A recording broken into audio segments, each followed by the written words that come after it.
Olá pessoal, tudo bem? Aqui é o professor Rodrigo e a gente vai dar sequência ao estudo de funções que a gente começou na aula da segunda-feira, né? Quarta-feira, no fim, não tivemos aula e aí essa aula vai contar com uma de quarta e a gente vai complementar tudo que a gente falou de funções. Lembrando que aqui tem muito mais coisas para se falar sobre funções, dá para detalhar muito mais, mas a gente vai dar foco nas coisas que a gente vai utilizar ao longo da disciplina de cálculo A. Tá? Então, só relembrando o que a gente falou na última aula, mas uma função é uma lei que associa a cada elemento x num conjunto D, que a gente chama de domínio, exatamente um. Então, lembre, não pode associar a mais de um. Tem que ser exatamente, então exatamente aqui é a palavra-chave, exatamente um elemento que a gente chama de f de x ou de y num conjunto E, que esse conjunto a gente chama de contradomínio.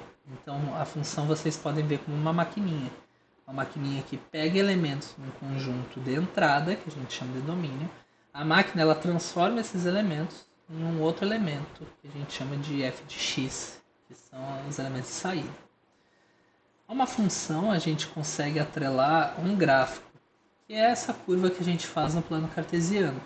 Então o gráfico da função ele é um parzinho ordenado, né? Já que ele é um conjunto de pontos que está no plano cartesiano. Ele é um x e o correspondente y é o f de x. A única coisa que a gente pede é que esse x esteja no domínio. Então, aqui no domínio a gente tem o elementinho, digamos que o 1, ele vai ter esse tamanho aqui, esse comprimento, né, de 0 até o ponto, nesse caso é 1. Já a imagem, os f de x, ele tem esse comprimentinho aqui da altura, ó, até onde ele vai é exatamente correspondente f de x. Então, esse aqui tem um ponto x, o correspondente está aqui no eixo y. Tá? O eixo x é o eixo do domínio e o eixo y é o eixo do contradomínio. Certo? A imagem são os pontos em y que são correspondidos por algum ponto em x. Tá? Então, se a gente olhar aqui para esse segundo gráfico, o domínio são todos esses pontos aqui embaixo, certo? A imagem são todos esses pontos que estão correspondidos por alguém do domínio. Beleza? O domínio, e isso eu não entrei em muitos detalhes na última aula, mas o domínio são sempre o conjunto de pontos onde a função faz sentido. Então, por exemplo, para a letra A, qual que é o domínio da função raiz de x mais 2? O domínio são aqueles pontos onde esse cara faz sentido. Eu não sei se vocês lembram, mas só faz sentido raiz de números positivos ou o zero. Por exemplo, a raiz de 4. A raiz de 4 é 2. Isso aqui porque 2 ao quadrado é 4. Raiz de 9. Raiz de 9 é 3. Isso aqui porque 3 ao quadrado é 9. A raiz é aquele número tal que quando tu eleva ao quadrado dá exatamente o valor que está dentro da raiz. Certo? Quanto que é então raiz de π? Raiz de π eu não faço ideia, porque isso aqui vai dar um número que não é um número inteiro, como nesses nossos exemplos. Não vai dar nenhum número racional, na verdade. Raiz de π, sei lá, acho que é... Deixa eu fazer essa conta aqui na calculadora no telefone rapidinho, mas é para dar uma dízima periódica infinita, né? Raiz de π é aproximadamente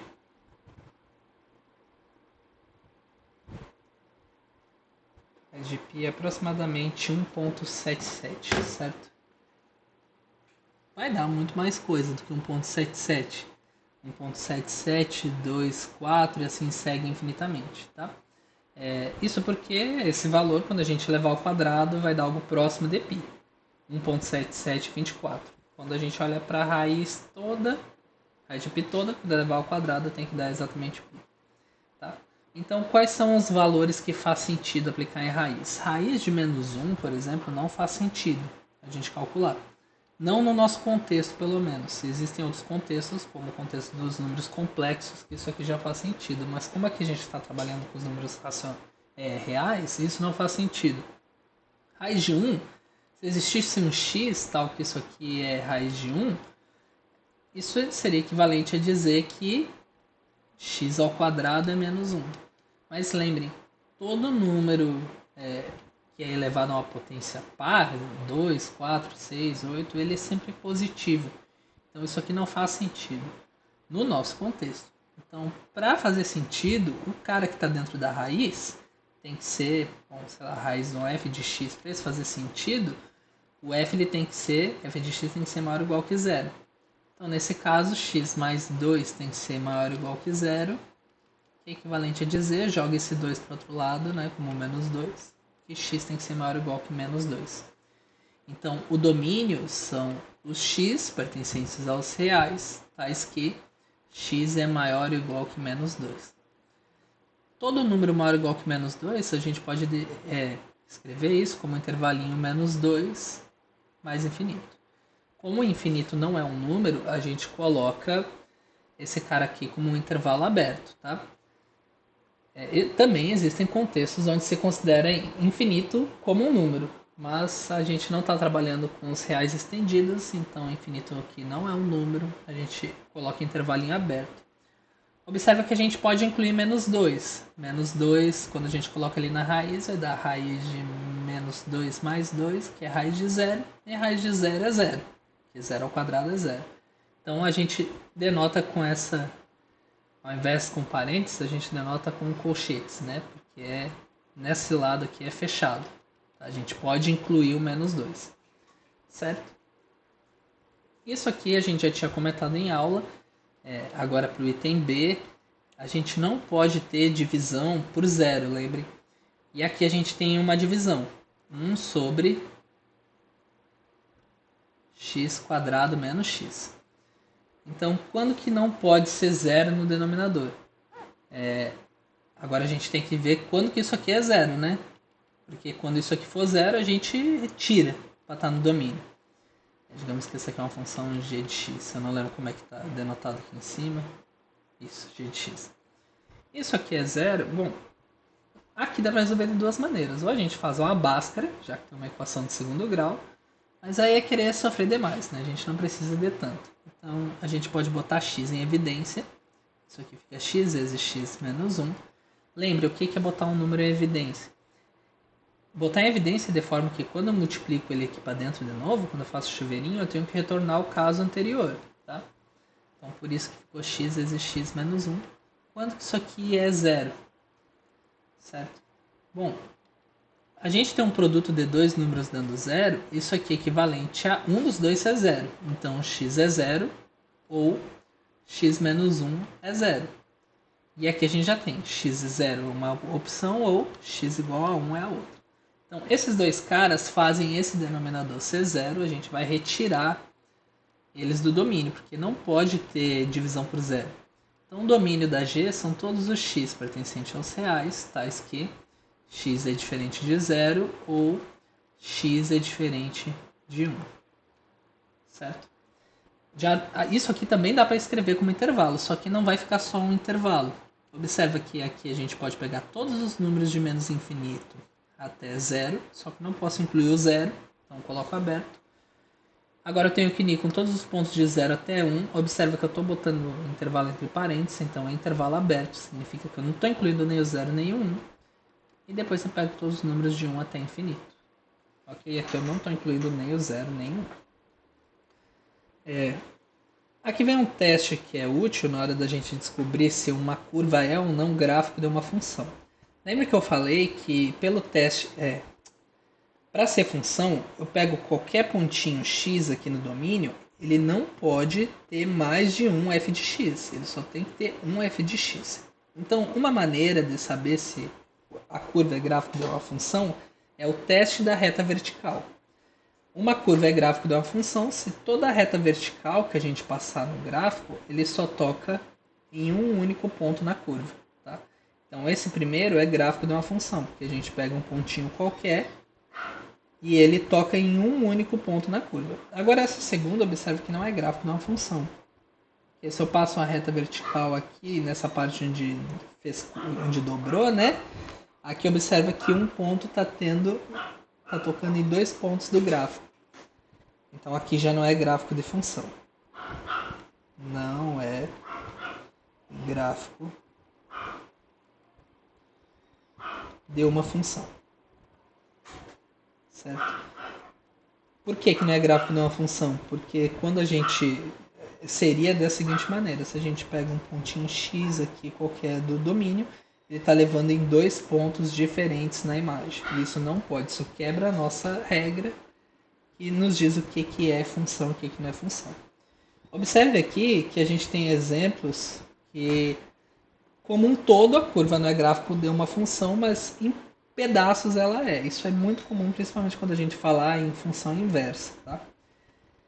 O maior exemplo, ou um bom exemplo, é esse gráfico de uma parábola. Só que normalmente a gente trabalha a parábola y como, sei lá, um x ao quadrado. Aqui a gente está fazendo o contrário. Y ao quadrado igual a x. Aí inverte, né? Troca tudo que for x por y. A gente tem uma parábola só que virada, né, para o eixo y. Nesse caso, não é gráfico de função. Ó, qualquer reta vertical que a gente passar, que for em x, que corte x acima de menos 2, vai tocar em 2 pontos, necessariamente. Tá? Toda a reta vertical. Então não é gráfico de função, a curva y, x igual a y quadrado menos 2. Ainda assim, a gente pode restringir. Observe que quando a gente isola y, aqui nesse caso, a gente tem que y é igual a y quadrado igual a x mais 2. E pode passar a raiz, y é igual a mais ou menos raiz de x mais 2. Nesse caso, o gráfico é assim porque ele tem 2 pedaços. Ele tem o pedaço positivo da raiz, que é esse cara que está aqui em cima, ó. E tem o pedaço negativo, que é esse cara que vem aqui embaixo. Eles isoladamente são gráficos de função, tá? Mas quando a gente pega as duas coisas juntas, tanto a positiva quanto a negativa, não é. Bom, agora a gente vai falar de algumas funções que são casos particulares e que vão ser basicamente os casos que a gente vai lidar nesse curso. Tá? Eu já tinha definido na outra aula o que era um polinômio, agora a gente vai lidar com casos particulares de polinômios. Eu vou falar aqui nessa aula sobre polinômios, mas esse caso particular é importante porque são funções afim ou funções lineares. Uma função ela é linear quando o gráfico é uma reta. E a gente escreve esse tipo de função como uma mx mais b. É um polinômio de grau 1. Tá? Onde esse m, aqui nesse caso, é a inclinação da reta. É a inclinação da reta. E o b, ele é o termo independente.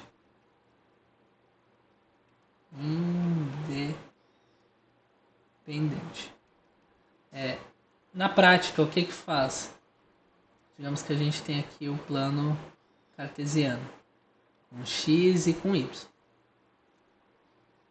O b, ele é aquele ponto que a função toca no eixo y.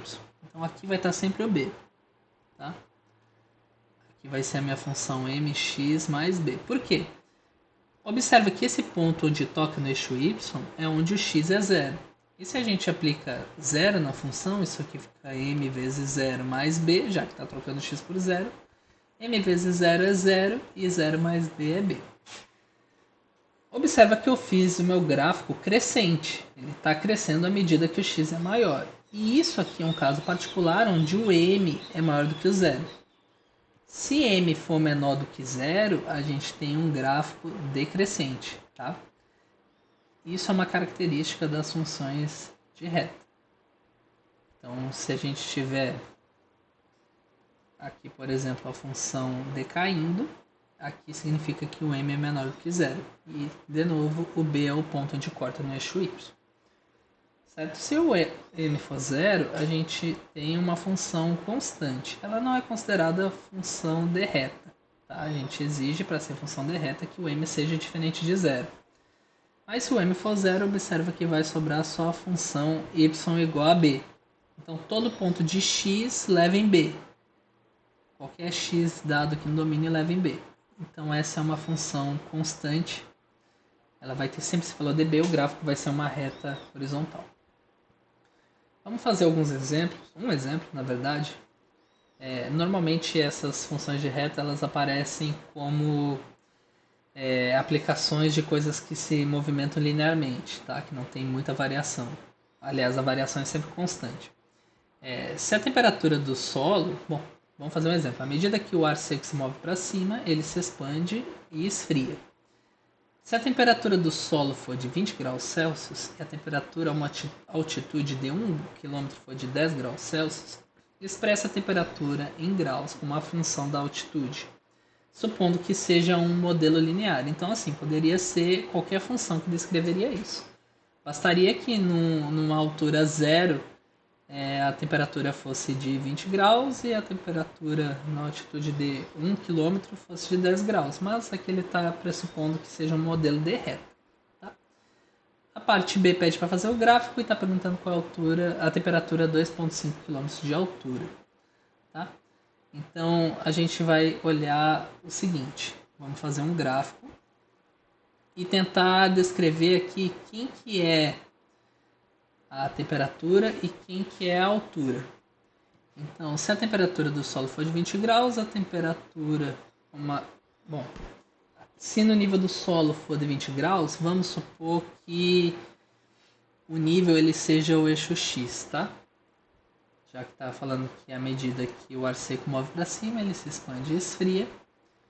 Então, se a temperatura do solo for de... Se a temperatura do solo for de 20 graus, a gente vai dizer que a temperatura T, vamos dizer que vai ser uma função T de H, isso aqui vai ser um MH mais um B. A gente sabe que no solo, então não vai ter altura, T de zero ele é de 20 graus. Vamos dizer que o H é a altura, então aqui vai ser o X a gente vai trocar por H. E o T vai ser o eixo Y. T de 0 é 20 graus, T de 1, que é com 1 km, né? Isso aqui é de 10 graus. Então observe o seguinte, T de 0 vai estar, digamos que aqui, ó, 20 graus. Então vai ser esse pontinho aqui correspondente. E quando a altura for de 1 km, vamos dizer que 1 km está aqui, o correspondente... A temperatura correspondente vai ser de 10 graus. Tá? Então aqui a gente vai estar, aparentemente, criando uma função de reta que é decrescente. Observa que mesmo antes de calcular qualquer coisa, a gente já sabe que o gráfico vai ser algo assim. Vai ser de uma função que decresce. Tá? Então a gente, mesmo antes de fazer qualquer conta, a gente já tem ideia de como se comporta o gráfico. E essa é uma grande característica das funções lineares. Para calcular uma reta, a gente precisa apenas de 2 pontos, não precisa de nada mais. A gente já tem 2 pontos aqui. Observa que um dos pontos é o ponto 0 e 20, o outro ponto é o ponto 1 e 10. Tá? Dá para fazer de inúmeras maneiras o cálculo de como se comporta essa função. Tá? Dá para criar um sisteminha usando essas informações, né? Porque a gente sabe que em 0 dá 20, aí substitui a gente já encontra que B é 20. Mas dá para fazer de uma outra maneira, que eu quero chamar a atenção aqui para vocês. A gente tem que uma equação geral da reta que vai cumprir sempre a fórmula y menos y0 igual a m x menos x0. Quem que é y0 e quem que é x0? Vocês vão escolher um ponto aqui para ser x e y, eu escolhi os dois primeiros. E outro para ser x0 e y0. Não pode misturar as coisas, x e y0. Tá? Um é um ponto x e y, o outro x0 e y0. Se a gente substituir esses pontos aqui na equação, a gente encontra quem é a inclinação m, tá? Porque a gente vai ter o seguinte, y, que nesse caso é 20, menos y0, que é 10, é igual a inclinação, o x, que é 0, menos o x0, que é 1.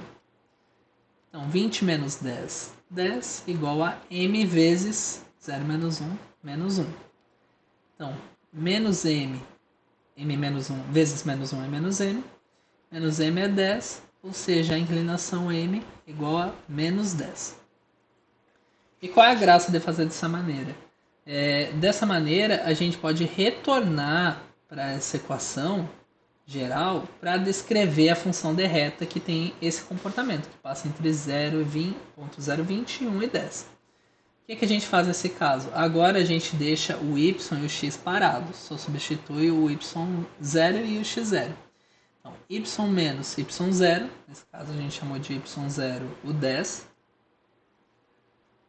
y menos 10 é igual à inclinação que a gente acabou de calcular, que é menos 10, x menos o x0, que nesse caso é 1. Podia ter usado outro ponto, talvez seria até mais fácil, mas vamos fazer com esse ponto. Então, y menos 10 é igual, a gente pode fazer um chuveirinho aqui para dentro. Menos 10 vezes x, menos 10x. Menos 10 vezes menos 1, mais 10, menos com menos, mais. Então, eu posso jogar esse menos 10 que está do lado esquerdo para o lado direito positivo. Então, y é igual a menos 10x mais 10 mais 10. E aqui a gente só soma número com número. Então, y é menos 10x mais 20. Essa é a equação da reta que passa pelos pontos 0 e 20, 1 e 10, certo? E tem inclinação então negativa, menos 10, por isso que o gráfico dele é voltado para baixo, o gráfico dele é esse cara aqui. Como a gente já sabia dois pontos, nem precisava da equação de reta para calcular o gráfico dele. O gráfico dele é esse cara aqui, que vai passar por esses dois pontos. Observem que faltou calcular a letra C. Esse é um exercício que eu vou deixar para vocês, mas observem que ele é tranquilinho, porque basta substituir o h por 2,5 aqui na equação. Aí vocês vão fazer 10 vezes 2,5, menos 10 vezes 2,5 mais 20 e vão encontrar qual que é a respectiva temperatura. Tá? Então, revisem, tirem dúvidas comigo quanto a funções afim, né, funções lineares, porque a gente vai utilizar isso aqui com uma boa frequência quando chegar nos cálculos que envolvem derivada. Uma função afim é um exemplo particular de polinômio. Tá? Um polinômio é uma função que vai ter a forma ax vezes a na n vezes x na n, a n menos 1, x na n menos 1, só que decrescendo até a 1x mais a 0. Isso é o que a gente diz que é um polinômio de grau n. Tá? Então, o grau desse polinômio é n quando o maior coeficiente do polinômio ele for um coeficiente x na n. Não basta só isso. A gente precisa, nesse caso, que o coeficiente dominante, que é esse an, ele seja diferente de zero. Eu poderia preencher com mais termos, com potências quaisquer, só que os coeficientes sendo zero e aí não ia mudar nada no polinômio. Então, o grau do polinômio é o maior grau que tem o coeficiente, esse termo an, diferente de zero. Esses A0, A1 até a n eles são números reais, tá? São constantes, elas nunca variam.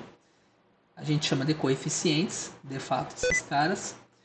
E o domínio de qualquer polinômio são todos os reais. Não tem nenhum x que a gente possa pôr aqui que dê problema. Todo x que a gente colocar aqui dá certo.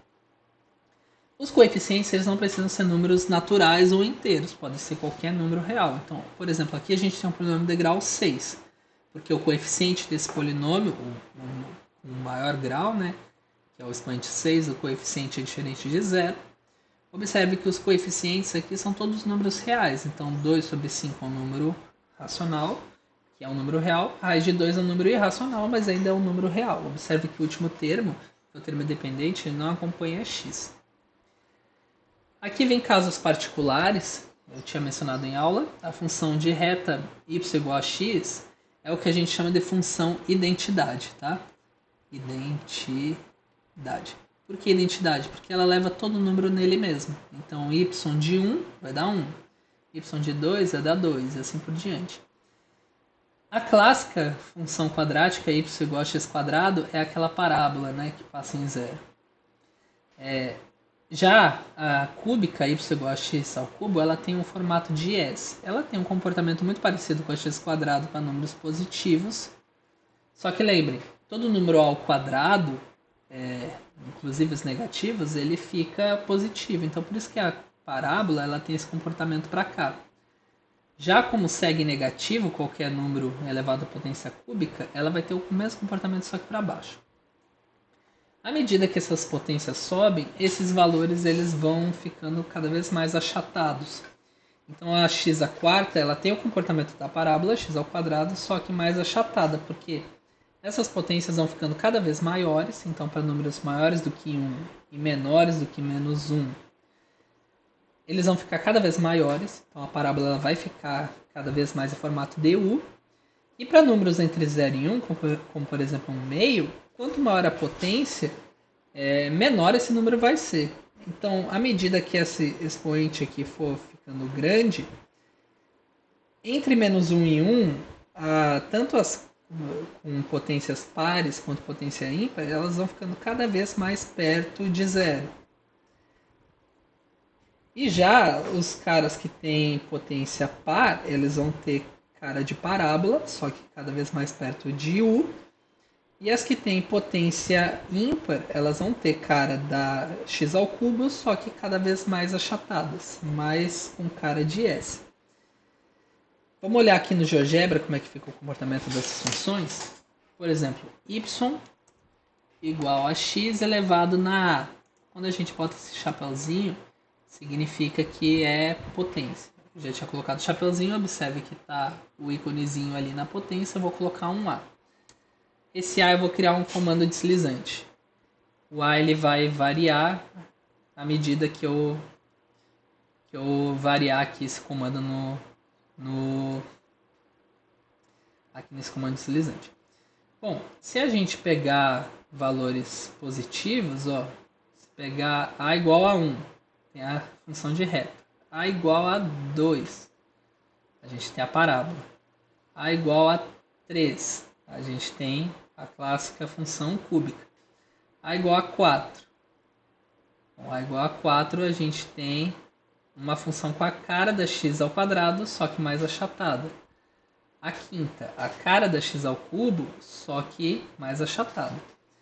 À medida que a gente sobe essas potências, elas vão ficar, então, com potência par cada vez mais próximo da x quadrado, só que mais com cara de u.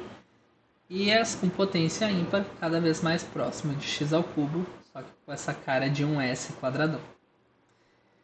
Bom, isso aqui foi basicamente o que a gente viu na última aula, tirando os detalhes aqueles detalhes que a gente cumpriu ali de funções afim. Agora a gente vai avançar um pouco mais o conteúdo. A ideia da aula de hoje é falar sobre combinações de funções, tá? Combinações a gente pode entender tanto como soma, como subtração, multiplicação e divisão, mas também há uma outra combinação de função, que é o que a gente chama de funções compostas. Tá? Mas, basicamente, o que, é que a gente tem aqui? Se a gente tem duas funções, f e g, a gente pode combinar elas de forma a encontrar outras funções. Combinar como? Das maneiras que a gente já sabe fazer com o número. A gente pode somar duas funções, subtrair duas funções, multiplicar duas funções e dividir duas funções. A gente só precisa ter o mesmo cuidado que a gente tem com números. Como é que a gente determina a função que é soma? Por exemplo, se eu tenho duas funções que vão de A para B, f indo de A para B e g indo de A para B também. Tá? Como é que eu posso determinar a soma das duas funções? Bom, a função soma também vai de A para B. Tá? A gente vai pegar um x qualquer em A, e quando a gente aplica na função, a gente vai olhar para ela da maneira mais natural possível. Eu sei que f de x é um cara em B. Eu sei que g de x é um cara em B. Se eu posso somar elementos em B, e isso tudo a gente pode fazer. Se a gente pode somar elementos de B, a gente vai fazer a coisa mais natural. Soma f de x com g de x, tá? Para não dar confusão, já que B pode ser qualquer conjunto, vamos olhar para B como um conjunto de números reais, tá? A gente sabe que a gente pode somar números reais. Pronto. Então a gente faz da maneira mais natural. Mesma coisa para subtração. Eu vou subtrair duas funções como? Eu pego os caras f de x, g de x, sei que são números reais, então a subtração das funções vai ser basicamente subtrair as imagens dessas funções por x. Tá? Uma observação que a gente tem que fazer aqui é que se o domínio da f é A e o domínio da G agora for um B, a gente só consegue aplicar em F elementos de A, em G elementos de B, então o nosso domínio tem que ser interseção. Porque a interseção são tantos elementos que estão tanto em A quanto em B. E, por exemplo, para F eu só posso aplicar elementos de A. Então, se eu pego um x em B, esse x em B tem que estar em A também. E vice-versa. Então, por isso que a gente pega a interseção. Isso é para que tanto a F quanto a G estejam definidos. Então, por exemplo, se a gente tem o domínio da raiz de x, que são todos os números não negativos, e o domínio da G, que são todos os números, bom, se a G for x menos 2 menos x, observa que para esse ser maior do que zero eu tenho que pegar x entre menos infinito e 2, o domínio da soma dessas duas tem que ser a interseção. A interseção dessas duas é os números entre 0 e 2, incluindo o 0 e o 2. Se vocês tiverem dificuldades com esse cálculo de interseção, basta olhar para a função que foi resultante na soma e ver o domínio tem que ser todos os caras que façam sentido, ou seja, x tem que ser maior do que zero e x tem que ser maior, no caso, menor do que 2, incluindo 2. Aí, para essas duas coisas acontecerem simultaneamente, a gente tem que ter os números entre 0 e 2, incluindo 0 e 2. Tá? Assim como a gente fez para a soma e para a subtração, a gente pode fazer para o produto para a divisão da forma mais natural possível. Quem que é a função produto? Eu pego as imagens e multiplico as duas. Quem que é a função divisão? Eu pego as imagens e divido as duas. Só tem uma restrição aqui. Lembre que a gente não pode ter divisão por zero. Então o x que a gente tomar tem que ser de forma que g de x seja diferente de zero, tá bem? Então o domínio são os x na interseção, mas a g de x tem que ser diferente de zero, tá bem? Bom, existem outras maneiras da gente combinar funções. E aqui vai ser o que vai ter mais graça para a gente no nosso curso. Uma maneira de combinar funções é a chamada função composta, tá? Então, digamos que a gente tem y, que é igual a f de u, que é raiz de u. E a gente tem uma g, que a gente vai chamar pela própria u, que é o domínio da f. Digamos que essas u's, que são os domínios da f, são uma outra g de x, que a gente vai chamar de x² mais 1. A gente pode compor as duas, tá? A gente vai criar uma função composta, porque f de u, por um lado, é raiz de u, só que u, por sua vez, a gente pode olhar como uma g de x, tá? E aqui a gente tem uma função composta, f composta com a g de x. Como que a gente lida com esse cara, né? A gente começa sempre de dentro para fora. A g, ela tem lei x² mais 1. A f, por sua vez, pega todo mundo que está aqui dentro e aplica dentro da raiz. Tá? Então, eu vou pegar o que está aqui dentro da f, que é x² mais 1, e vou jogar dentro de uma raiz. Então, é raiz x² mais 1. Observe, então, que isso aqui é uma composição das funções f com a função g. E assim a gente define o que é uma função composta. Tá? Uma composição de duas funções, ela tem que cumprir a seguinte condição. Se a gente tem uma função, digamos que f vai de A para B. E a gente tem uma g que vai de B para C, a gente cria uma nova função que a gente chama de g bola f. Sempre é o contrário, tá?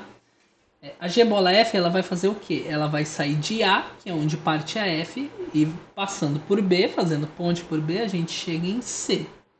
Tá? Isso aqui basicamente vai ser o quê? A gente vai pegar um x e vai levar para um elemento de C, pela g bola f de x, que vai ser basicamente pegar a g e aplicar a f nela. Tá? Então, a bolinha, aqui nessa nossa anotação, significa composição. Se a gente pega a f bola g, significa que eu estou aplicando a g dentro da f. Tá? Só tem uma coisa que vocês têm que se atentar aqui, que troca a ordem. Se eu estou indo de A para B com a f e de B para C com a g, quando eu compor eu tenho que inverter a ordem. Tá? Por que a gente inverte a ordem? Porque primeiro a gente precisa aplicar o A. E para aplicar em A tem que estar F na frente, por isso que a F vem primeiro. Aí pela F a gente vai até B, e de B para C a gente usa a G. Tá? Então a gente meio que criou uma ponte aqui. E para começar pelos elementinhos de A, a gente tem que começar com a F. Tá?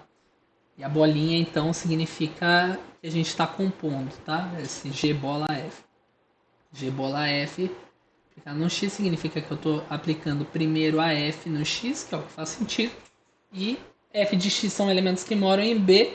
A gente pode aplicar elementos de B na G, então aí a gente aplica a G na F. De novo, a gente pode olhar com a maquininha, tá? Aqui, olhando, nesse caso, a gente está olhando como F bola G. Então, como é F bola G, a gente tem que começar primeiro por G, né? Então, a gente pega um elementinho de G. Lembre que a função é uma máquina, que vai pegar esse x e vai transformar num g de x. Já a f, por sua vez, ela transforma elementos g de x. Então, pega esse g de x, aplica pela f na maquininha, vai transformar em f de g de x. Quando a gente faz isso, a gente tem essa composição, então, lembra que troca a ordem. Se eu estou indo g depois f, a gente olha aqui então como um f bola g, tá certo? Bom, por exemplo, se f de x for a função x², e a g de x for a função x menos 3. Como é que ficam as compostas? Vamos começar com a f bola g de x. F bola g, ela faz o seguinte. Por definição, isso aqui é f de g de x. Agora fiquem espertos, porque a gente sempre vai de dentro para fora. Quem que é a função mais de dentro? É a g. A g, ela é, por definição, x menos 3. Agora a f, ela faz o quê? A f pega todo o carinha que está aqui dentro e eleva ele ao quadrado. Quem está aqui dentro agora é x menos 3. Aí a gente vai pegar x menos 3 e vai elevar ele todo ao quadrado. E muita atenção, que isso aqui é diferente de x² menos 3², tá? X menos 3 ao quadrado, isso aqui é um binômio de Newton. Isso aqui é o quadrado do primeiro, certo? Então, x² menos 2 vezes o primeiro pelo segundo, mais o segundo ao quadrado. Então, isso aqui fica x² menos 6x mais 9, que é diferente, né, de x² menos 9. Aqui está pedindo para a gente calcular no sentido oposto. Então vamos fazer, a gente fez f bola g, vamos fazer g bola f agora. Bom, g bola f, por definição, é g aplicada em f de x. Por sua vez, sempre de dentro para fora, quem que é a f? A f, ela é x². O que que a g agora faz? A g, ela pega o número que está aqui dentro e a lei dela é fazer esse número menos 3. Nesse nosso caso, o número que está aqui dentro é x². Então a gente vai pegar x² e vai subtrair dele 3. Ok? Observem, então, que fazer f bola g é quase sempre, né, diferente de g bola f. Pode ser que tenha exemplos que dêem iguais, mas em geral, né, o que a gente tem aqui, a composição ela é diferente se eu faço g bola f e f bola g. Então, isso é o que a gente chama de não comutativo. Essas coisas elas não comutam, elas podem ser diferentes, tá? Não precisa também fazer composição só com duas. A gente pode compor mais funções, tá? Aqui eu estou fazendo exemplo com 3, mas podia compor n funções. Então vamos compor f bola g bola h, onde f, g e h estão escritas aqui no exemplo. A gente procede sempre da mesma maneira. Quem que é f bola g bola h? Por definição, isso aqui é f bola g aplicado em h de x. Tá? E, por sua vez, isso aqui é f aplicado em g aplicado em h de x. Tá? Agora a gente segue de dentro para fora. Quem que é a h, que é a mais de dentro, né? A lei da h é x mais 3. Então, isso aqui vai ficar f de g de x mais 3. Pronto. Agora, quem que é a g? A g, ela pega o que está aqui dentro, né? E vai elevar a potência 10. Então, a gente vai pegar o x mais 3 e vai elevar a potência 10. Tá? Aqui também é um binômio. X mais 3 na 10 vai dar um cara muito grande. Vai dar um elemento com 11 termos. Vai começar com x na 10, depois vão vir outros termos. Eu sugiro que vocês deem uma pesquisada nisso. Tá? Agora o que a f faz? A f ela pega o x e divide ele pelo sucessor dele, x mais 1. Então a gente vai pegar o cara que está aqui dentro, que é o x mais 3 na 10, e vai dividir ele por ele mais 1. Então a gente vai fazer a divisão desse cara, x mais 3 na 10, por ele mesmo, mais 1. Precisa expandir o x mais 3 na 10? Não. Daria muito trabalho, inclusive. Dá para expandir? Dá. Tem um negócio chamado triângulo de Pascal que ajuda a identificar essa expansão. Tá? Isso aqui é um caso particular de um binômio, de Newton.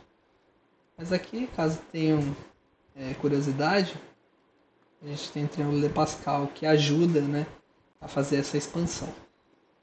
Bom, aqui vai ficar como exercício para vocês. Também é uma composição tripla, só que agora é olhar no sentido inverso. A gente já tem a função toda composta. Eu quero que vocês identifiquem que é a f, a g e a h. Lembre que a h é a função mais de dentro, e assim a gente vai criando uma cadeia de composições para identificar quem que é f, bola g, bola h. Tá bem? Exercício para vocês. Agora a gente vai falar de uma outra classe de funções, porque até agora a gente só falou de funções polinomiais. Mas existem outras funções, e uma que é muito importante, que tem a ver com crescimento de populações, crescimento quando a gente olha para a matemática financeira, que tem um montante de funções, a gente tem as funções exponenciais. Uma função exponencial ela é da forma a na x. Observe que ela é o oposto, né? É o contrário aqui nesse caso do polinômio. Porque um polinômio, por exemplo, seria algo do tipo x quadrado. Isso aqui é um polinômio. O que um polinômio tem de diferente? A base que está variando, tá? Então aqui a base está variando, a base varia, e o expoente é fixo, ok? O x quadrado está sempre fixo. Agora, se a gente tem algo do tipo f de x igual a 2 na x, isso é uma função polinomial, exponencial. Tá? Exponencial. Aqui a gente tem o contrário do polinômio. A base está fixa. Lá a base que está variando, né? E o expoente que está variando agora. E lá o expoente era fixo. O expoente aqui varia. Tá? Não é a mesma coisa. Então, f de x, ou melhor, sem f, né? X ao quadrado é diferente de 2 na x, beleza? 1x quadrado é polinomial, 2 na x é exponencial. Bom, aqui a gente só pede uma coisa, que esse a ele seja maior do que zero, tá? Se o a fosse menor do que zero, e eu sugiro que faça alguns exemplos, isso aqui não seria função. Ou melhor, não seria uma função contínua, tá? Ia ter uma variação muito doida. A gente vai falar mais sobre a função contínua nas próximas aulas. Se o a for zero, a gente não teria muita graça, né? Primeiro porque zero elevado a qualquer potência é zero, e se fosse zero na zero, a gente teria um outro problema. A gente estava falando em coisas que não podem, zero na zero não pode, tá? Zero na zero é algo indeterminado. Então, a gente não pode trabalhar com zero na zero. Então a gente evita a base zero, tá?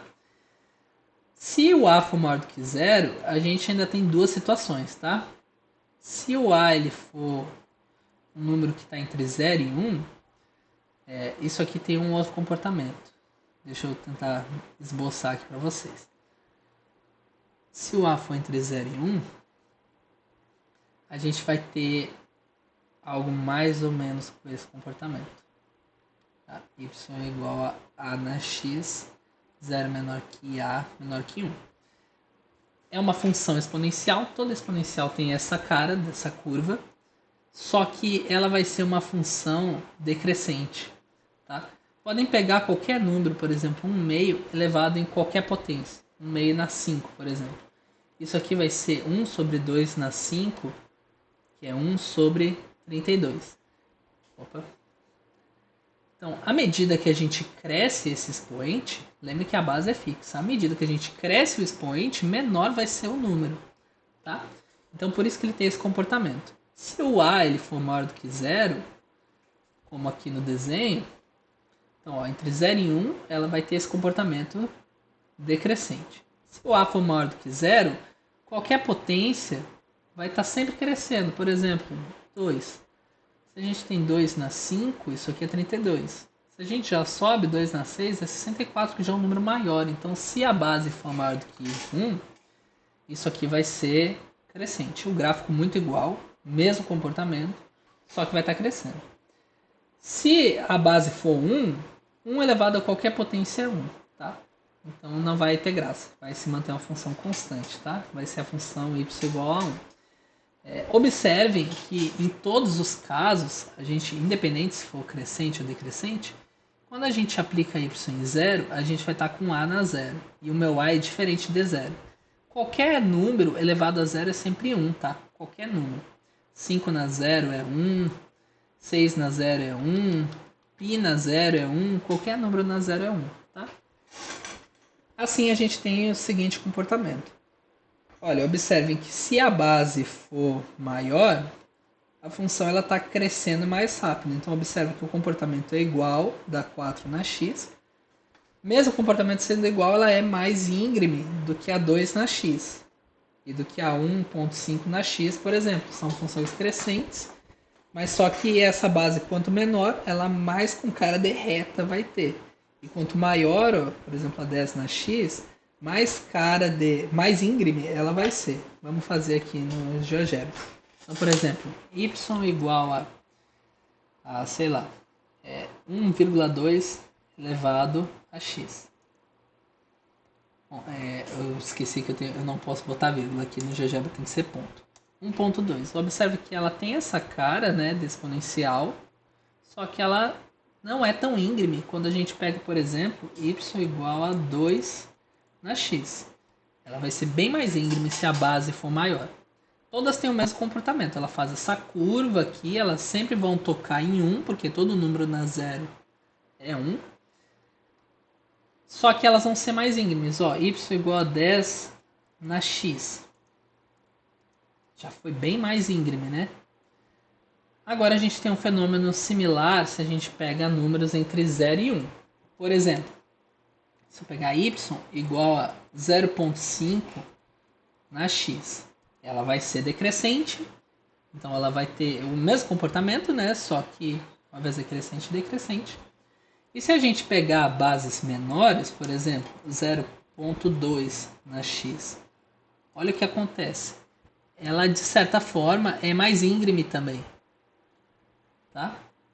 Então, se para números maiores do que 1, quanto maior o número, mais íngreme ela era. Para números entre 0 e 1, quanto menor o número, mais íngreme ela é. Olha, 0.1 na x. Essa marronzinha aqui, ela é mais íngreme do que as outras duas. Ó. Certo? Então, quanto menor esse número, mais íngreme perto do eixo y ela vai ser. Beleza? Então, aqui a gente tem um comportamento geral das exponenciais. Observe que quando a base for 1, ela vai ser sempre constante, igual a 1. Para potências, a gente tem algumas propriedades que são úteis. Por exemplo, se a gente pega um número... vou fazer meus exemplos sempre com base 2, tá? 2 elevado na 4. Isso aqui é 2 na 2, 2 mais 2. E como a gente tem soma, a gente pode decompor o seguinte, como 2 na 2 vezes 2 na 2. Isso é o que vocês viam no colégio como produto de mesma base, a gente conserva a base e soma os expoentes. Da mesma forma, se a gente tem, ao invés de soma uma subtração, 2 na 5 menos 3, a gente pode conservar a base e dividir. Tá? Também conhecido como produto divisão da mesma base, mantém a base e subtrai os expoentes. Esse é um caso particular do que a gente tem ali em cima, tá? Se a gente tem um 2 na menos 3, isso aqui é a mesma coisa que 1 sobre 2 na 3, tá? Se a base ela é negativa e for um número inteiro, a gente inverte, tá? e mantém o expoente positivo agora. O expoente ele desce, o preço que ele paga para ficar positivo é que ele desça, né? Que ele saia do numerador para o denominador. Tá bem? Se a gente tem potência de potência, por exemplo, 2 elevado a 3, e isso eleva a quarta, potência de potência, a propriedade 3, a gente basicamente mantém a base e multiplica agora os expoentes. Tá? 2 na 13 elevado a quarta é a mesma coisa que 2 na 12. E se a gente tem produto de dois números elevado a uma potência 5, digamos, isso aqui é a mesma coisa que o produto de A na 5 vezes B na 5. Para a soma, isso aqui já não ocorre. A prova disso é qualquer binômio, mas o binômio de Newton. A mais B ao quadrado. Isso aqui é diferente de A ao quadrado mais B ao quadrado. Em geral, A mais B quadrado, isso aqui é o primeiro ao quadrado, mais duas vezes o primeiro pelo segundo, mais o segundo ao quadrado. Certo? A gente tem muitos exemplos de funções exponenciais, né? Pode pegar qualquer base, só que tem uma base que é a princesinha das bases, tá? Que é o do número e. O número e, ele é um número transcendente, assim como o número π. O número π, vocês já estudaram ele é 3.14, 15 e segue indefinidamente. O e tem a mesma situação, tá? O e ele é aproximadamente 2.71828, mas ele segue, tá? Infinitamente. O e é um número como o π. O π é um número irracional, ele é um número transcendente, isso aqui é um outro conceito. Mas o que tem de importante aqui no E? O π é um número muito importante para a geometria, quando a gente estuda comprimento de circunferência, quando estuda volume, que envolve esfera, circunferência, o π sempre aparece naturalmente nas contas. O E ele aparece naturalmente em contas que envolvem crescimento populacional, por exemplo. Em qualquer função que envolve crescimento de população, naturalmente esse número, a função com base e na x, ela aparece. Ela é tão natural que ela é chamada de função exponencial natural. Tá? Como é um número entre 2 e 3, observa que a função e na x ela vai estar entre 2 na x e 3 na x. Como é 2.7, ela vai estar mais perto do 3 na x, certo? Essa é uma função que aparece com muita frequência. Quando a gente for calcular a derivada de funções exponenciais, quase que 100% dos casos são com a e na x, tá? É uma função que ela é natural principalmente pela simplicidade que tem a derivada dessa função. Bom, dito isso, ainda falta falar sobre funções trigonométricas e logarítmicas. Mas a gente vai abordar agora funções inversas, tá? Porque a logarítmica, em particular, é o inverso da função exponencial. Mas o que é uma função inversa? Digamos que a gente tem uma função que vai de A para B. Essa função ela pega um x e vai levar para um y, que a gente chama de f de x. A inversa, ela necessariamente tem que fazer o contrário. A inversa, que a gente chama de f a menos 1, ela tem que fazer o contrário. Ela vai de B para A. Se a função leva x em y, a inversa vai pegar o y e vai levar pela f na menos 1 no x. Tá? Então ela tem que fazer o contrário. Se y é igual a f de x, a inversa vai fazer o caminho contrário. X é f na menos 1 de y, certo? Toda função que fizer isso, ela vai ser uma função inversa. A gente só tem que tomar cuidado com uma coisa aqui. Lembrem que a gente tinha o teste da reta vertical, certo? Uma curva, né, vai ser gráfico de uma função quando toda a reta vertical que a gente passar aqui vai tocar em um único ponto. Tá? Essa era a restrição que a gente tinha. Agora a gente quer que a inversa seja a função. Na inversa, como a gente está fazendo o caminho contrário, a gente vai trocar todo x por y. E para ser função, então, para ter função inversa, a gente vai pedir outros critérios. Ao invés de cumprir um teste de reta vertical, a gente vai pedir também que para ter inversa, ela tem que cumprir um teste de reta horizontal. Eu passo uma reta horizontal, tem que tocar em um único ponto. Então essa função do meu desenho, ela não vai ter inversa, tá? Porque ela vai tocar em 3 pontos horizontalmente.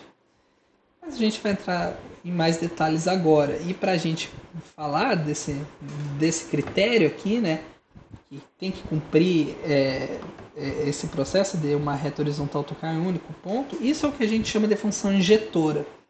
Uma função ela é injetora quando eu pegar dois pontos diferentes, qualquer aqui, x1 e x2, ela é injetora quando a imagem deles é diferente. F de x1 é diferente de f de x2. Nesse caso, como não é, ela não é injetora. Tá? Ser injetora é a versão algébrica de cumprir esse teste da reta horizontal, que é um critério que a gente vai precisar para que tenha a função inversa, tá? Então, uma função ela é injetora se, quando a gente olhar, né, para duas f de x1 diferente de f de x2, isso implica, bom, ou melhor, desculpa, se a gente olhar para um x1 diferente de x2, x1 diferente de x2, necessariamente a gente tem que a f de x1 é diferente da f de x2. A gente tem uma outra maneira de calcular isso aqui. Se eu olho para duas imagens iguais, bom, eu não posso ter dois pontos diferentes levando em imagens iguais. Então, x1 tem que ser igual a x2, tá? Então, aqui nesse nosso diagraminha, essa primeira é uma função injetora. Qualquer dois caras diferentes que eu pegar estão levando em imagens diferentes. Agora, essa segunda, bom, essa aqui é injetora, né? Mas essa segunda não é injetora. Porque eu estou pegando dois caras diferentes e eles estão chegando no mesmo cara. Então essa aqui não é injetora. A injetora. E aí, para ser injetora, basta cumprir o teste da reta horizontal, tá? Se eu pego o meu plano cartesiano e eu traço qualquer função assim, ela vai ser injetora quando eu passar uma reta horizontal e tocar em um único ponto. No meu desenho, essa função ela não é injetora, tá? Porque não tocou em um único ponto. Então não é injetora. De novo, a gente está fazendo isso aqui porque a gente quer que a inversa seja função. A inversa vai trocar todo x por y. Então, para ser função, a gente precisava que a reta vertical tocasse em um único ponto. Agora, como vai trocar x por y, a gente precisa que a reta horizontal também só toque em um único ponto. Tá? A gente está invertendo tudo. Então, por isso que a gente precisa desse conceito de injetora ou que cumpra o teste da reta horizontal. Por exemplo, a função exponencial ela é uma função injetora, tá? Porque se vocês olharem o gráfico dela, é uma curvinha que está sempre crescendo, né? Digamos que aqui seja e na x. Ela cumpre o teste da reta horizontal. Qualquer retinha horizontal que a gente pegar aqui, ela vai tocar em um único ponto. Beleza? Não vai tocar em mais de um único ponto. Então, essa aqui, ela é injetora. Bom, e assim, sendo injetora, a gente consegue definir uma inversa, tá? Então, se f é uma função injetora, ela tem domínio A e imagem B, a inversa ela vai fazer o contrário. A inversa vai ter domínio B e imagem em A, e ela é de forma que, se f de x é y, então a inversa faz o contrário. F na menos 1 de y é x, tá? E assim a gente tem o seguinte. Domínio da inversa é a imagem da original e a imagem da inversa é o domínio da original. Ela tem que trocar, tá? E uma observação é que não confunda o menos 1 do expoente com o menos 1 quando a gente faz em 2 na menos 1. Isso aqui é um meio, né? Porque, lembrem, desce, né? Qual que é o preço para tirar o menos desse expoente? O 2 ele vai para o denominador. Esse é o preço, tá? De tirar o menos do expoente. Aqui é só f na menos 1 de x, não significa que é 1 sobre f de x, tá? Nesse caso, a gente ia colocar o menos depois, o menos 1 depois do x. Tá? Quando eu boto menos 1 na f, significa que eu estou falando de função inversa. Bom, então daqui para frente a gente vai fazer uma série de exemplos sobre função inversa, principalmente olhando para a função logarítmica e olhando para funções trigonométricas. Tá? Mais um exemplinho que a gente vai fazer aqui é para calcular. a inversa. Digamos que uma função f ela tem a inversa, e f de 1 é 5, f de 3 é 7 e f de 8 é menos 10. O que a inversa faz? Se a f leva 1 em 5, a inversa tem que levar 5 em 1. Tá? Então f na menos 1 de 5 é 1. Se leva 3 em 7, a inversa vai levar 7 em 13. Então f na menos 1 de 7 é 3. Se a f leva 8 em menos 10, a inversa vai levar 10 em 8. Tá? Basicamente isso. Observem que a gente tem uma caracterização para a inversa em termos de composta. Uma função inversa, quando eu componho a função f com a original, ela sempre vai levar x em x, ou seja, ela vai ter o comportamento da identidade.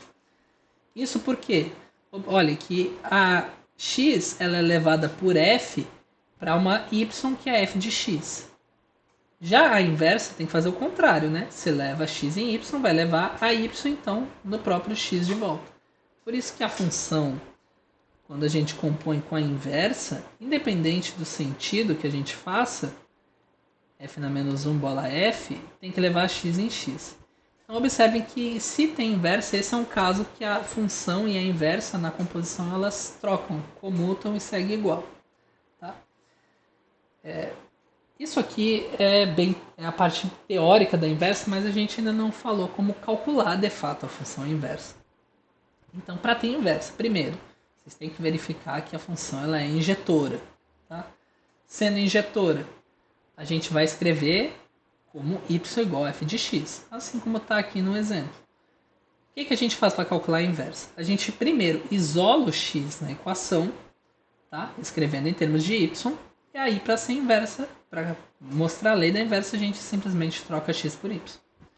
Por exemplo, f de x igual a x ao cubo mais 3, mais 2. Primeiro, ela é injetora? Ela tem que ser injetora para ter inversa, né? Um injetivo. Ela é injetora, porque se a gente pega um f de x1 igual a f de x2, a gente tem que concluir que x1 é igual a x2, né? Mas o que é f de x1? É x1 ao cubo mais 2 é igual a x2 ao cubo mais 2. Mas observe que tem 2 em ambos os lados. A gente pode cortar o 2 com 2. Então a gente tem aqui que x1 ao cubo é igual a x2 ao cubo. Como é que eu tiro esse ao cubo? Passa a raiz cúbica. Faz sentido passar a raiz cúbica porque pode passar a raiz cúbica em positiva e negativa, diferente das raízes quadradas. Aí corta o ao cubo com raiz cúbica e a gente tem que x1 é igual a x2. Pronto, é injetora. Agora a gente precisa isolar para calcular a inversa, né? Isolar o x. A gente tem que y é igual a x ao cubo mais 2. Eu preciso isolar o x. Então, primeiro, eu vou jogar o 2 para o outro lado. X ao cubo é y menos 2. Eu já troquei de ordem aqui x com y. Como é que eu tiro isso ao cubo? Passa a raiz cúbica. X é igual a raiz cúbica de y menos 2. Pronto, essa é a lei. Agora a gente troca x por y. Logo, a gente tem que f na menos 1 de x, troca todo x por y. Isso aqui é raiz cúbica de x menos 2. Tá? Agora eu quero observar uma coisa que aconteceu no nosso exemplo. Observa que a gente estava com a função f de x igual a x ao cubo mais 2, né? Ela vai ter esse comportamento de cúbica, só que ela está deslocada 2 unidades para cima, tá? O que a inversa fez, né? A inversa ficou raiz cúbica de x menos 2. Eu vou fazer o gráfico da inversa. Para fazer raiz cúbica, eu faço o seguinte, ó, bom, a gente tem x menos 2. Como eu quero raiz cúbica, isso aqui é a mesma coisa que elevar um número na 1/3, tá? Se tiverem dúvidas nisso, eu entro. Aliás, se toda dúvida que surgir nessa aula, porque eu estou fazendo uma aula aqui mais para contextualizar funções, tá? Eu não estou entrando em um monte de detalhe. Por exemplo, por que raiz cúbica é a mesma coisa que um número elevado na 1/3. Tem um monte de propriedade de potência que eu pulei também. Dúvidas, se vocês quiserem saber mais detalhes sobre essas coisas, entre em contato comigo, tá? Essa aula de hoje é basicamente para a gente contextualizar as funções que a gente vai trabalhar ao longo da disciplina. Nesse caso aqui no GeoGebra, eu estou com a função e com a inversa. Observem que ela tem uma certa simetria. Dá para perceber que uma está se comportando muito parecido com a outra. Qual que é essa simetria? É em cima do eixo y igual a x, tá? Se eu olho para a função y igual a x, a função original e a inversa, ela se comporta como um espelho. É como se a y igual a x fosse um espelho que refletisse a função original com a inversa. Isso aqui é muito útil, porque isso acontece com todas as funções inversas, tá? Então, se a gente quer calcular o gráfico da função inversa, basta fazer uma reflexão da original em cima do eixo y, igual a x, tá? Isso é um padrão que ocorre para todas, tá? O princípio de trocar x com y para obter a inversa, ele também nos dá esse método, né?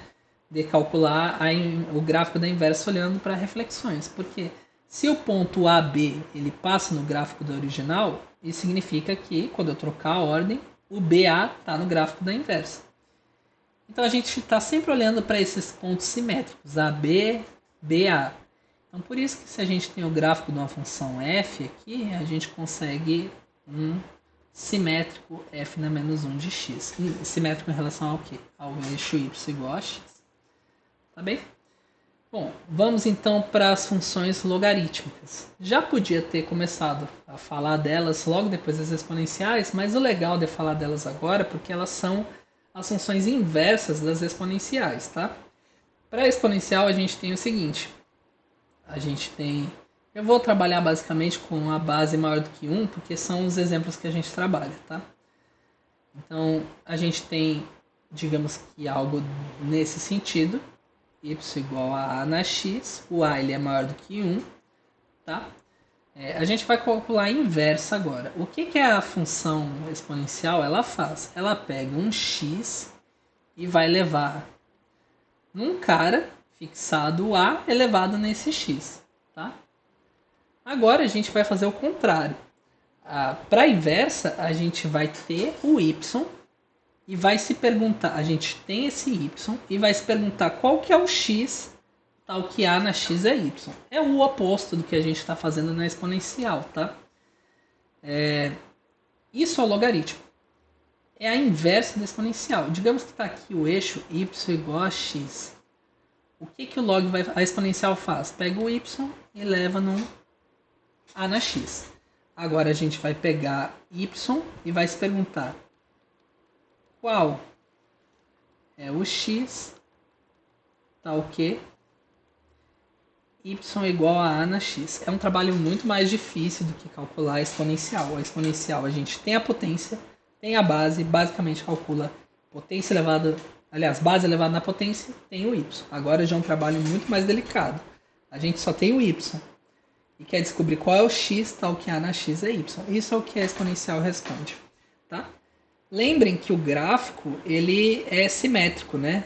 Em relação ao eixo x. Então, se a gente tem esse gráfico da exponencial, ele meio que vai muito pertinho do eixo x para valores negativos e depois cresce para valores positivos, a logarítmica vai fazer algo parecido, tá? Ela vai ter que ter esse comportamentinho aqui, ó. Isso aqui é o que a gente chama de log na base a de x. Lembre que a exponencial sempre toca em 1 no eixo y. Agora, como é a inversa tem que sempre tocar em 1 no eixo x. Tá bem? Isso é o log. Por exemplo, a gente tem um trabalho aqui que é 5 ao quadrado. 5 ao quadrado a gente sabe que é 25. Esse trabalho é o que a exponencial faz. Tá? Agora a gente teria o contrário. A gente teria 25 e tem o 5. E vai se perguntar qual x é tal que 5 elevado a x é igual a 25. A gente já sabe de antemão que esse x é 2. Mas é isso o que o log faz, tá? Então, se eu estou com o seguinte, por exemplo, log numa base 5 de 25. Essa é a pergunta oposta. Eu estou me perguntando qual que é a potência que eu elevo 5 para dar 25. Então, isso aqui, digamos que é um y. a gente faz o seguinte, vai se perguntar qual que é o y, tal que 5 na y é 25. E isso aqui é o log. A gente sabe que esse y tem que ser 2. Tá bem? Então, a função logarítmica, ela faz o contrário, né? Bom, a gente está pegando base maior do que zero, porque é o que faz sentido para exponencial, mas só que a gente vai olhar basicamente com a base maior do que 1, para ter graça, tá? Então, a função logarítmica com base a, ela é aquela função log na base a de y, log na base a de x, isso aqui vai dar um y, c e somente c, a na y igual a x. Tá? Então, ela vai se perguntar que número que eu elevo o a para dar a x. Isso é o que vai se perguntar. Esse a é o que chama de base, o x é o que chama de logaritmando. Tá? Logaritmando. Basicamente, a exponencial faz o contrário do que a função... a logarítmica faz o contrário do que a exponencial faz. Observe. Log de a na x é y. A exponencial tem que fazer o contrário. A na y igual a x. Como a gente tem o seguinte, quando eu componho a função original, digamos que a na x, com a função inversa, que é o log de a na x, lembre, quando eu componho a função com a inversa, eu tenho que obter o próprio x. Independente do sentido. Se eu componho a inversa com a original, independente do sentido, isso aqui tem que dar x. E vem daqui, então, essas duas propriedades. Log de a aplicado em a na x é x, e a elevado a log de a na x dá o próprio x, tá? Como a gente tinha mencionado antes, o gráfico ele tem que ser simétrico ao eixo y igual a x, então como a exponencial tem esse gráfico aqui em cima, né? A inversa tem que fazer a reflexão dele em cima do eixo y igual a x, e isso é o logaritmo. Bom, pessoal, aqui a gente tem propriedades do log, certo? Tem 3 propriedades. Essas propriedades basicamente decorrem das propriedades da função exponencial. Por exemplo, aqui a gente tem que um número a na x mais y igual a na x vezes a na y, só que como a gente está com a inversa, o log tem que inverter a propriedade. Mesma coisa para divisão e para potência. Tá? Essa regra em particular é uma regra interessante, que ela é a regra do tombo. Tá? Se eu tenho uma potência dentro do logaritmando, ela pode cair multiplicando. E fica como exercício para vocês então mostrar essas 3 propriedades e utilizarem elas para calcular o seguinte exercício. Log na base 2 de 80 menos log na base 2 de 5. Tá bem? Assim como a exponencial, tem um log que é importante, que é o logaritmo natural. Tá? Se uma função exponencial importante era e na x, a inversa dela também tem que ser importante, que é o log na base e de x. Esse log nessa base é tão importante que a gente chama ele de ln de x. Ele é o logaritmo natural, tá bem? Assim como 99% dos exemplos da exponencial são com e na x, 99% dos nossos exemplos de logaritmo vai ser o ln, vai ser a base natural, certo? Existem outras bases importantes. Log na base 10 é importante, que a gente só chama de log de x, né? Mas aqui pra gente o mais importante vai ser o ln de x. E por fim, vamos falar das funções trigonométricas, brevemente. Das funções trigonométricas, a gente tem 2 que são muito importantes, que são as funções seno e cosseno. Tá? A função seno é essa funçãozinha... Bom, aqui eu já estou olhando para ela como função, tá? Mas a gente pode olhar para essas coisas como um círculo trigonométrico, tá bem? Deixa eu afastar um pouquinho esses exemplos para desenvolver melhor essas ideias para vocês, tá? Mas a gente tem isso aqui, provavelmente vocês estudaram, quando estudaram no colégio, estudaram assim. A gente tem um círculo trigonométrico, certo? Então a gente vai olhar para algo assim. Plano cartesiano. Vamos ver se consigo fazer o formato de um círculo aqui. Só que esse círculo ele não é assim, né? Ele é centrado na origem. Pronto. A gente tem um círculo trigonométrico, todo ponto aqui desse círculo a gente olha como um ângulo, certo? Então a gente traça uma retinha aqui, é o raio, né, do nosso círculo, Esse raio a gente olha para ele como esse segmento como um ângulo θ aqui no eixo x, formando com o eixo x. Esse ângulo θ, esse comprimentinho de x, o ponto correspondente x é o que a gente chama de cosseno de θ. O ponto correspondente y é o que a gente chama de seno de θ, certo? E aqui basicamente rola um triângulo retângulo, né? Porque esse R a gente fixa ele como um 1, certo? Então aqui a gente tem um triângulo retângulo, onde esse comprimentinho da base é o que a gente está chamando então de cosseno.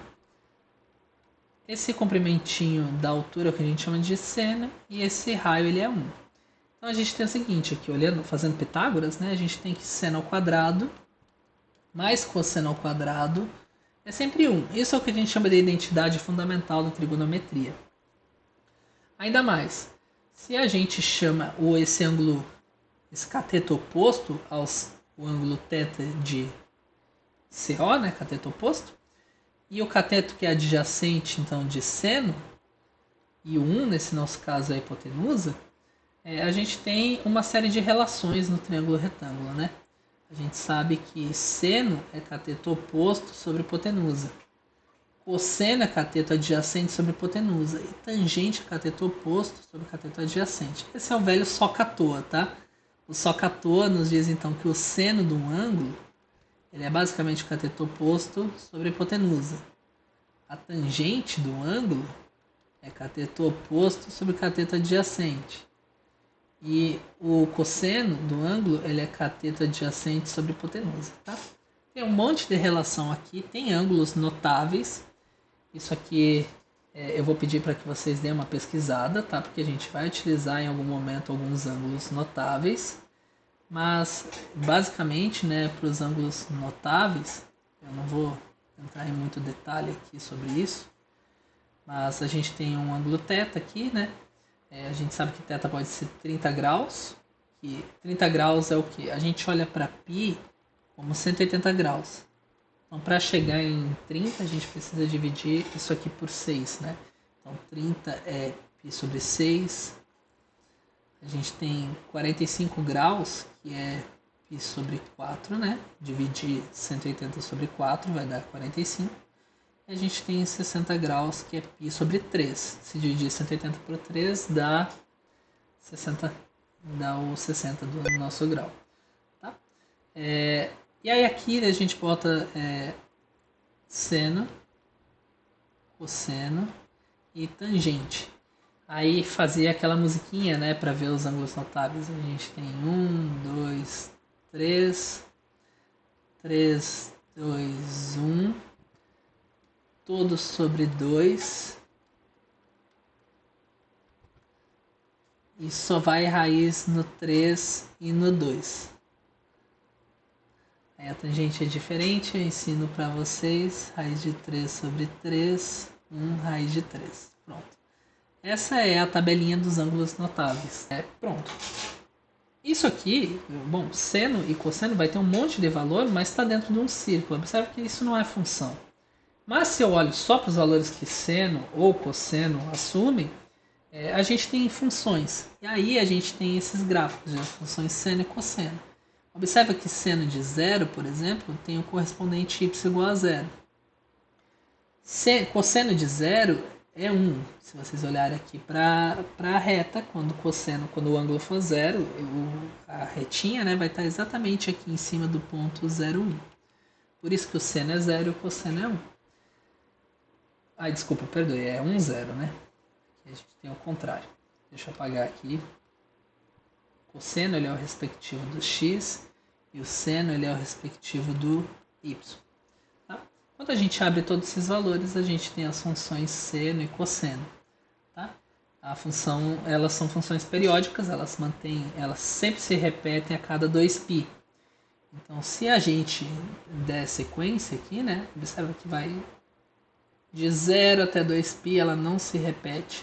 Ela vai fazer essa parte de cima, depois essa parte de baixo, mas aí daqui para frente ela começa a se repetir.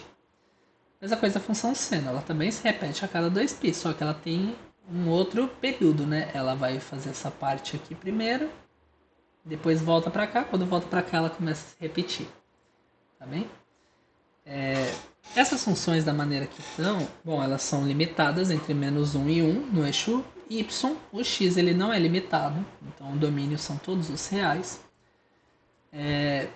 A gente tem também a função tangente, né? A função tangente, acabei cortando ela aqui, ela tem esses gráficos de S.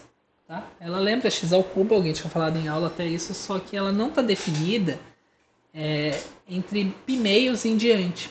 Por quê? Porque a gente tem cosseno no denominador. Lembra que cosseno dá zero em π meios. Só que ele vai dar zero em π meios, e ele vai dar π meios é o ângulo de 90 aqui em cima, né? Só que ele vai dar zero também quando der uma volta completa. Meia volta, né, no caso. Quando der a volta de π.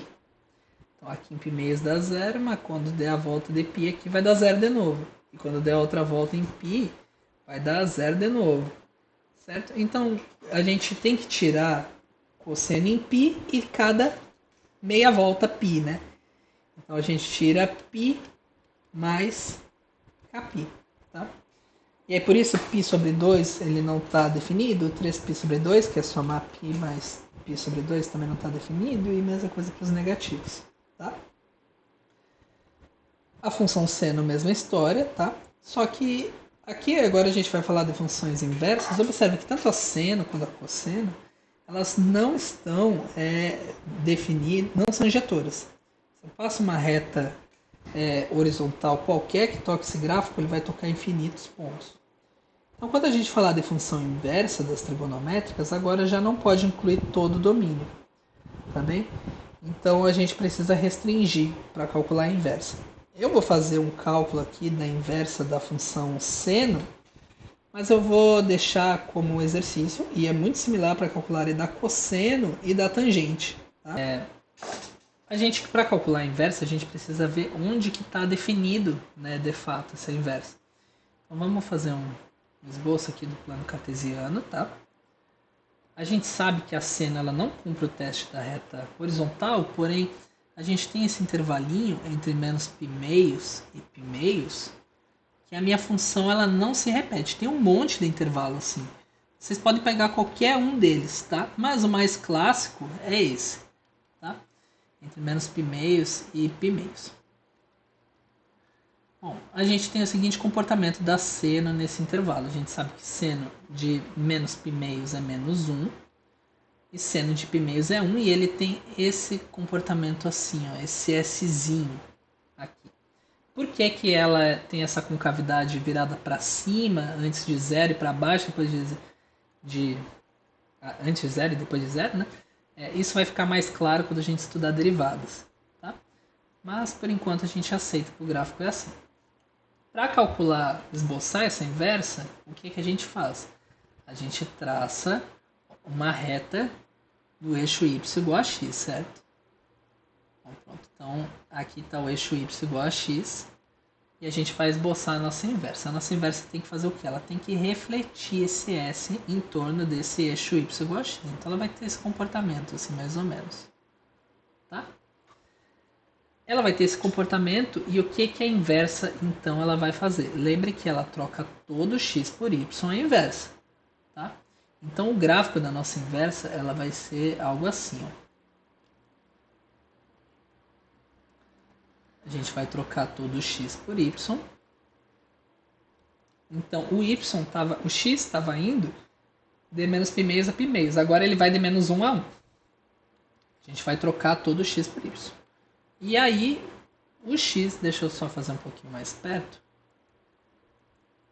Aqui, digamos, de menos 1 até 1. Já o x, que era de menos π meios a π meios, agora é o x que vai ser de menos π meios até π meios. A gente sabia que o menos 1 estava conectado com o menos π meios, eles sempre vão estar conectados, só mudou a ordem. E mesma coisa 1 com π meios. Tá? E agora virou esse outro S. Agora esse S com a primeira concavidade para cima e a segunda para baixo. E não pode passar de menos 1. Então aqui a gente vai ter y igual à função inversa, né, da seno, que é a seno menos 1 de x. Essa função também aparece tanto que a gente chama ela de arcosseno. Tá? Essa é a função arcosseno de x, ela é inversa.